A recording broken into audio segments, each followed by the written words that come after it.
Hello guys, good day. This is Kuya Chong. Karon nga atong isgutan is about how to make table of specification. Okay, so largot tangan to sa atong example.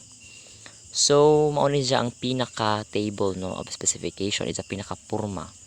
So, we have ang una sa siya nga column, we have the learning outcomes. So, unsa may sold sa learning outcomes. Ang kining learning outcomes is gikan na siya sa MELC or sa katong MELC or the most essential learning competencies. So, dito ni gikan nag-copy paste ta no, nag-copy paste ta.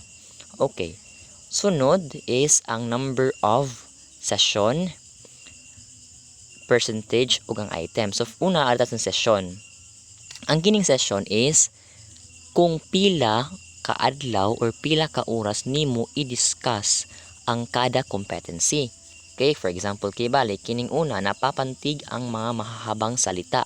So di ba 2 ang nakabutang no? So pasabot ana 2 hours or 2 days na to i-discuss ang kana ang certain competency. Next is nababasa ang mga salita. So 2 pod pasabot 2 hours or 2 days. So tinipod sa ubos nagagamit 4 pod. So 4 hours or 4 days. Nabibigyan kahulugan 4 hours or 4 days pod no. Then ang total of course is 12 no. Okay, next is ang kining sa percentage no. But before ta mo solve ana din ha, natay formula di ay. Okay, unsay para sa mga formula kuya. So kana nga formula is aron atong makuha og pila ni siya ka percent kini unsay mga sold din ha. Unsa man na pagkuha kuya. So una atong tan-awon ang total no sa session. Di ba ang total sa session is 4 no? I mean 4, 12, di ba?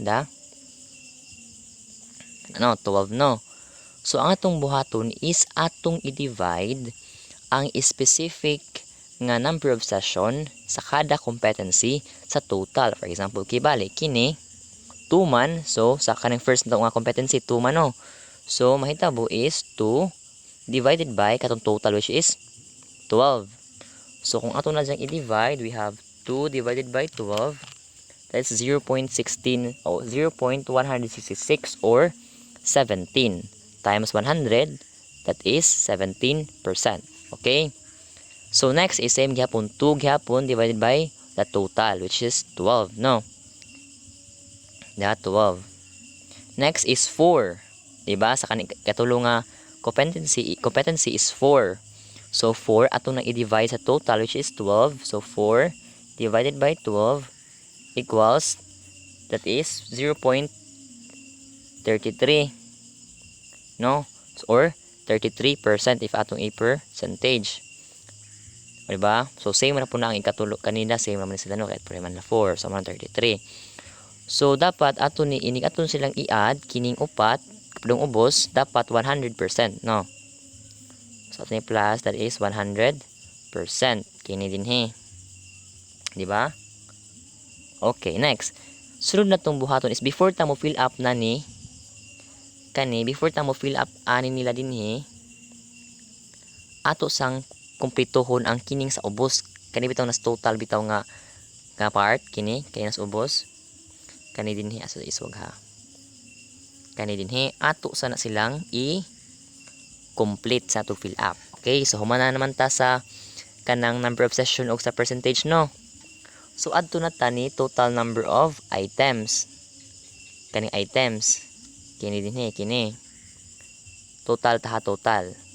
So din he is 40 ang akong butang. Karos aman ta or kanang unsa man na sa Kuya Chong pagkahibaw og pilay atong total number of items. So although makaingon ta nga ikaw na'y bahala or ikaw may teacher, ikaw magbuot.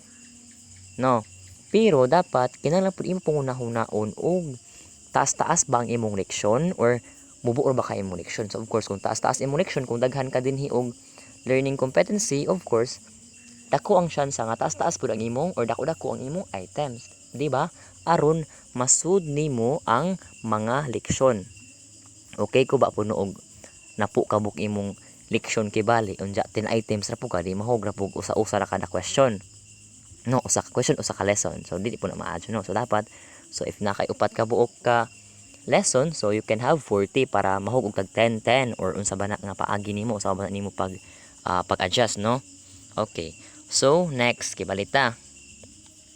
So, next guys, ato ta sa kaning sa acquisition, kaning total. Yung sa may pagkuha kaning 24, kini. Maklaro ba? Kaning 24, haba ni? Kaning 24. Yung sa man sa pagkuha. Din sa ni acquisition, no? Diba? Easy. So, yung sa pagkuha is, gi-multiply ang total number of item, which is 40. Kini.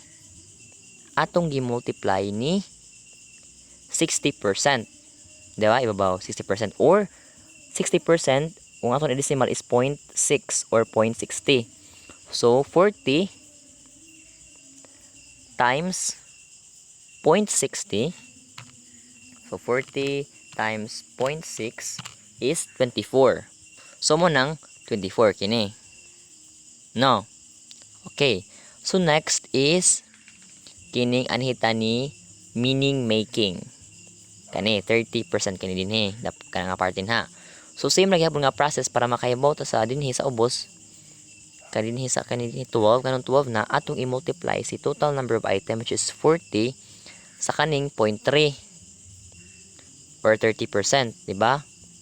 So 40 times 0.3 that is 12. So mo nang 12 ang nasa atong kinaubsan dinhi total. No? Next is kanina pong transfer kini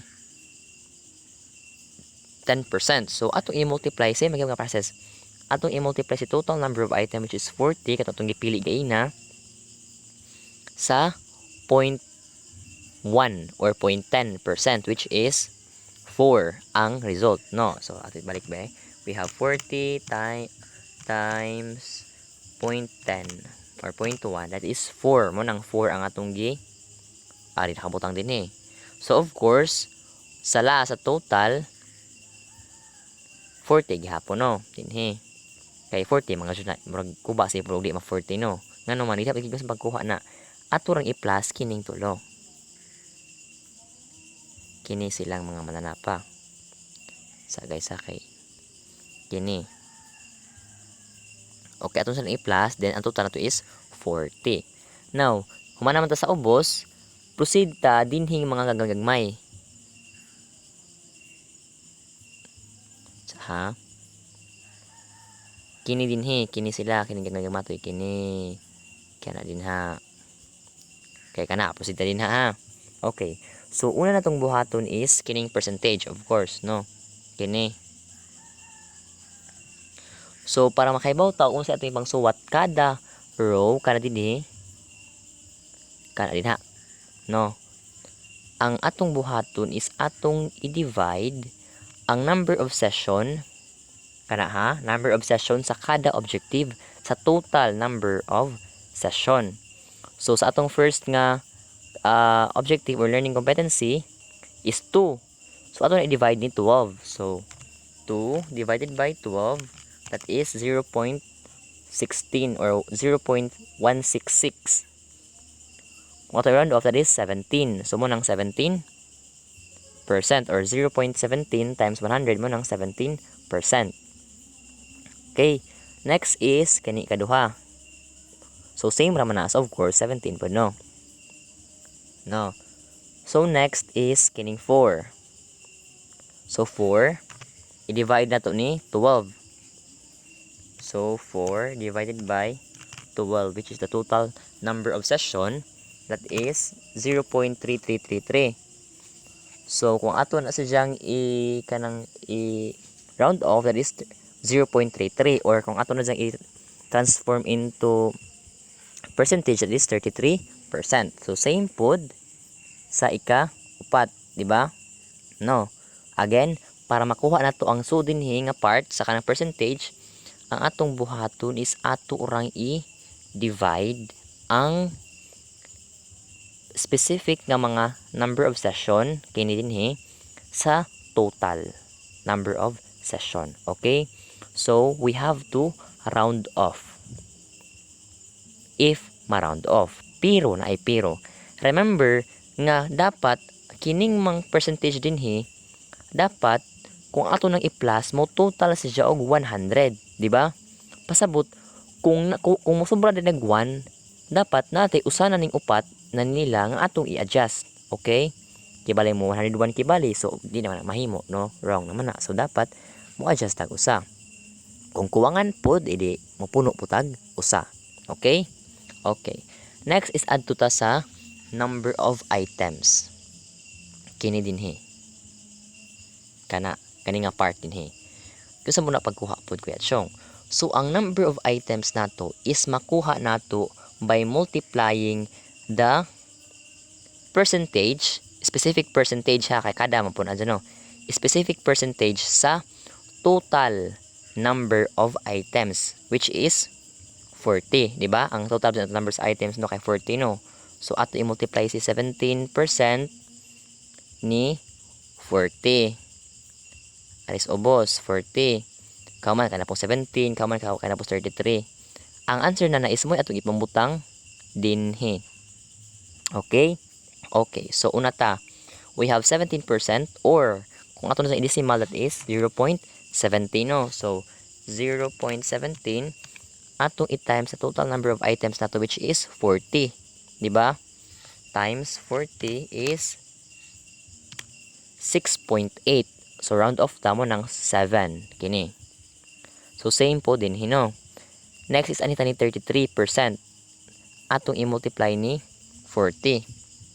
So 33% kung atong i-decimal, that is 0.33 i-times ni 40, which is the total number of items, that is 13.2 or 13 ra. Kaya di man na ito round off, no? So mo nang 13 din he. Remember the the formula. Okay, again, habalik ko na. Para makuha nato ang mga tao din sa number of items, ang atong buhaton is atong i-multiply ang kada percentage sa bawat learning competency ngadto sa atong total number of item. Okay? Okay. Next, adto ta dinhi.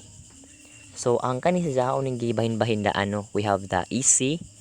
Kani bitong kaning tulo gikan ni Johnny or nagbase ni siya sa Bloom's katong taxonomy ba to, if I'm not mistaken. Sorry mamong nasa job ko.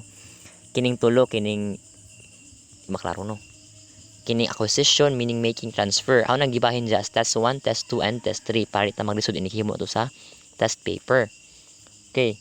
So una is anita ni acquisition, which is si test 1. Unsa may atong ipambutang ani kanina sang magagmatoy nga number kan ibabaw. Atong unahon na kini diha 8 4 kana dinha. So para ato nang mahimo o mahibaw antog unsa atong ipambutang dinha, ang atong angay buhaton is tan-aw nato ang item na pod. Kahuman atong i-multiply sa percentage sa ibabaw. Okay, balik para makuha nato ni mga number kining 4, kini ug kini, atong i-multiply ang item sa percentage sa ibabaw. Okay, so try ta ha. So sa kani we have 7, no? So 7 atong i-times ni 60% or by decimal that is 0.60 or 0.6. So that is 7 times 0.6. That is 4.2. 4.2. So di nato i-round off, that is 4. Manang 4 nakaputan din ha, no? So same na po din sa una, 7 pod times 0.6, that is 4 pod. So ano tas sunod katulo, we have 13. 13 atong i-times ni 60% or 0.6. So 13 times 0.6 or 0.60, that is 7.8. 7.8. So maka round off ta. Maunang that is 8. So same po din he. 8 pod. Now, ang next na tong buhaton is ato silang i-add. Ang sa may i-add Kuya Chong, kining tulo ka mananap, kini sila. Ay tulo upat di ay. Sorry ha, wait, machita color. Kini si 4, kini 4, si 4 og si 8. Ato silang i-add. Kung mo total ba din sa tong ubos, kining 24, di ba? 924 no. Kung ba sila total, dapat mo total sa din ha. Kung di siya mo total, for example, kibali kuwangan siya og usa, so of course mo adjust ta nini atong punag usa, no. Mupili ta din ha asa ato siya san. Okay? Kung mo sobra pod, edi ato pong kuhaan og usa. For example, kibay ka na si 4 kibal atong himong 3. Kini atong himong 3 siya kay sobrang malig usa. So same ra pud nga process pud ang dinhi sa next. Test 2 dinhi sa kani average sa 30%. Unsa man kuya? Ato rang i-multiply kini si items dinhi ni 30% para makuha ni nato kining 2, kining 2, kining 4, kining 4 kini sila. Okay, try ta ha. For example, kibali kani siyang una. Gusto pagkuha ning 2 kuya. So, si 7 atong i-times ni 30% or 0.30. So, we have 7 times 0.30 or 0.3 that is 2.1 or 2. So, same po din he. No? So, kung 13 po ta, times 30% or 0.3 that is 13 times 0.3 or 0.30 that is 3.9. Round off that is 4. Diba? So, same po din he, 4 pod. Then, after ana, of course, ato na pong i-add si 2, si 2, si 4, o si 4. Kung mo total ba siya og 11. I mean 12, sorry. 12. Okay, dapat mo total sila kanunay. Dapat balance sila kanunay. Now, same gyapon if di balance, if dili 12, idi mo adjust ta, no? Kung sobra ra tong kuhaan, kung kuha nga tong punaan. Okay? Okay. Next, adto ta sa last. We have the difficult. Kini. Ang difficult is kuha ni siya, sorry ha. Transfer, that is transfer din is ano. Di mo lagi kuha lagi ma-zoom, sorry. So sa transfer na pud nga part is ngano 1 man nakabutang diha kuya. Nga kung 7, kung si 7 atong i-times ni 0.1, di ba?